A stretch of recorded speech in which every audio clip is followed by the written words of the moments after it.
கடவுள் அருள் டிவி நேயர்களுக்கு அஸ்ட்ரோகே செய்யுங்கன்னு பணிமான நமஸ்காரம். வார பலன் 8/1/2024 14/1/2024 வரை உண்டான வாரத்திற்கு எந்தெந்த ராசிக்காரர்களுக்கு என்ன பலன்கள் அப்படின்றத பார்ப்போம். காலபுருஷ தத்துவத்தின் முதல் ராசியான மேஷ ராசியில் குரு பகவானும், 6ஆம் இடமான கன்னியில் கேது பகவானும், 8ஆம் இடம்னு சொல்லக்கூடிய விருச்சிகத்தில் சுக்கிரனும், 9ஆம் இடம்னு சொல்லக்கூடிய தனுசுவில் சூரியன், செவ்வாய் மற்றும் புதன், கும்பத்தில் சனி பகவானும், மீனத்தில் ராகு பகவானும் இந்த வாரத்தில் இருக்கா. இந்த வாரத்தில் 8ஆம் தேதி அன்னைக்கு புத பகவான் விருச்சிகத்திலிருந்து தனுசுக்கு போயிடுற. சந்திர பகவான் அனுஷ நட்சத்திரம் விருச்சிக ராசியிலிருந்து 8ஆம் தேதி ஆரம்பிச்சு 14ஆம் தேதி ராத்திரி சதய நட்சத்திரம் தாண்டி போறார். இதன் மூலியமாக அவர் விருச்சிக ராசியிலிருந்து கும்பராசிக்கு போறார், கும்பராசி வரலும் போறார். இந்த வாரத்தில் வரக்கூடிய விசேஷ நாட்கள் அப்படின்னு பார்த்தோம்னா 8ஆம் தேதி அன்னைக்கு துவாதசி, அதற்கு பிறகு 9ஆம் தேதி அன்னைக்கு திரையோதசி, அதாவது பிரதோஷ காலம்னு சொல்லுவாள். இந்த துவாதசி அன்னைக்கு 8ஆம் தேதி அன்னைக்கு மகா பெரிவா ஜெயந்தின்னு போட்டிருக்கு. 10ஆம் தேதி அன்னைக்கு பார்த்தோம்னா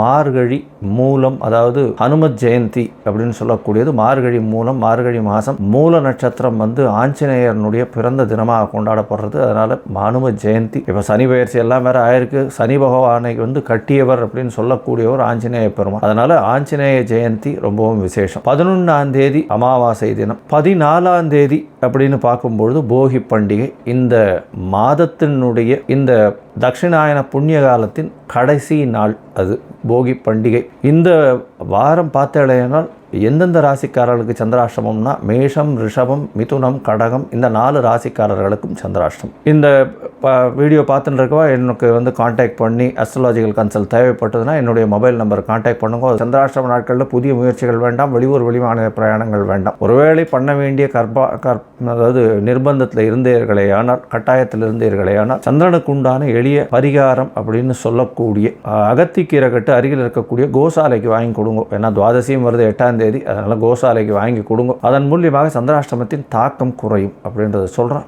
அதற்கு மூலியமாக சந்திராஷ்டமத்தின் தாக்கம் குறைஞ்சதுன்னா தடங்கள் வராமல் இருக்கும் செய்யும் வேலைக்கு. சரி, இப்போ இந்த வாரம் 8/1 14/1 வரை உண்டான நாட்களுக்கு மேஷம் முதல் மீனம் வரை எப்படி இருக்கு ஒரு ராசியான்னு பார்க்கலாம். கன்னி, உத்தரம், ஹஸ்தம், சித்திரை இந்த 3 நட்சத்திரம் 9 பாதங்களை கொண்ட ராசி. ராசியின் அதிபதி புத பகவான். ராசிக்கு 3ஆம் இடத்துல ஒரு நாள் இருந்தார். இப்போ 4ஆம் இடத்துக்கு இன்னொரு கேந்திரத்துக்கு போயிருக்கிறது பெரிய விசேஷம். 4ஆம் இடத்துல படிப்பு ஸ்தானத்தில் போயிருக்கார். உங்களுடைய கம்ஃபர்ட்ஸ் எல்லாம் ஏறும். அதாவது வீட்டுக்கு உண்டான அலங்கார பொருட்கள்லாம் வாங்குவீங்க. தாயின் உடல்நிலையில் நல்ல ஒரு ஏற்றம் இருக்கக்கூடிய காலகட்டம். இந்த வாரம் பார்த்தோம்னா 4ஆம் அதிபதியும் 8ஆம் அதிபதியும் பரிவர்த்தனை யோகமாக இருந்தனால கண்டிப்பாக வெளிநாடு பிரயாணம் இருக்கக்கூடிய வாய்ப்புகள் உண்டு. மறைந்த இடத்திலிருந்து திடீர் பணம் வரக்கூடிய வாய்ப்புகள் நிச்சயமாக உண்டு. உங்களுடைய ராசிக்கு 2ஆம் இடத்தை குரு பகவான் பார்க்குறதும் 12ஆம் இடத்தை குரு பகவான் பார்க்குறதன் மூலியமாக பணவரவிற்கு பஞ்சம் இருக்காது. வெளிநாடு வெளியூர் ஷார்ட் ட்ரிப் போயிட்டு வரக்கூடிய வாய்ப்புகள் உண்டு. 6ஆம் இடத்தில் இருக்கக்கூடிய சனி பகவான் மூலியமாக எந்த ஒரு எதிரிகளையும் வெல்லக்கூடிய அளவிற்கு நல்ல ஸ்ட்ராங்காக இருக்கக்கூடிய காலகட்டமாக இருக்குது. போட்டித் தேர்வில் வெற்றி பெறக்கூடிய வாய்ப்புகள் நிச்சயமாக உண்டு. ஆனால் கடின முயற்சி தேவைப்படும். உங்களுடைய ராசியில் பார்த்தீங்கன்னா கேது பகவான் இருக்கிறதுனால ஸ்ட்ரெஸ் ரொம்ப அதிகமாக இருக்கும். அதனால் இப்படி போயிடுமோ அப்படின்னு ஒரு சின்ன பயம் மனசுக்குள்ளே இருக்கும். கவலைப்பட தேவையில்லை. எல்லா விதமான வெற்றிகளும் உங்களுக்கு வந்தே தீரும், கவலைப்பட வேண்டாம்.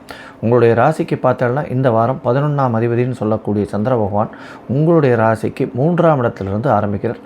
8/1/2024 14/1/2024 வரலும் உண்டான காலகட்டத்தில் 8ஆம் தேதியிலிருந்து 9ஆம் தேதி சாயந்தரம் ஒரு 7:45 மணி வரலும் சந்திர பகவான் இருக்கார்.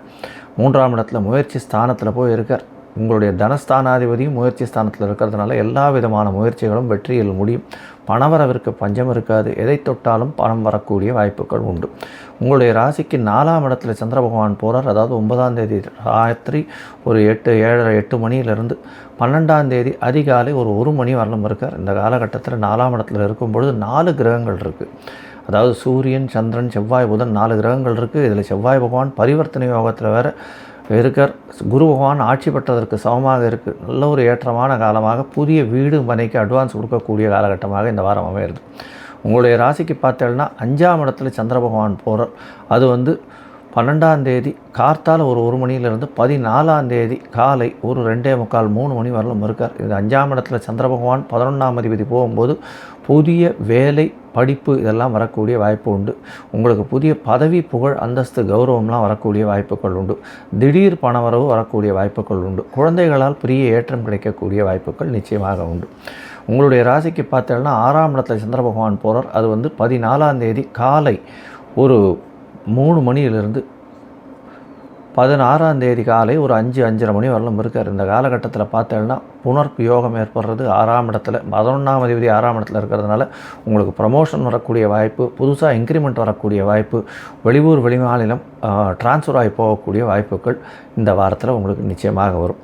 இந்த வாரத்தை பொறுத்தவரையிலும் பார்த்தோம்னா உங்களுக்கு பெரிய ஏற்றமான காலம். ஏன்னா இப்போ வரக்கூடிய இந்த வாரங்களும் சரி, வரக்கூடிய மே மாதத்துலேருந்து பெரிய ஏற்றகாலமான காலமாக இந்த கன்னியாராசிக்காரர்களுக்கு இருக்குது.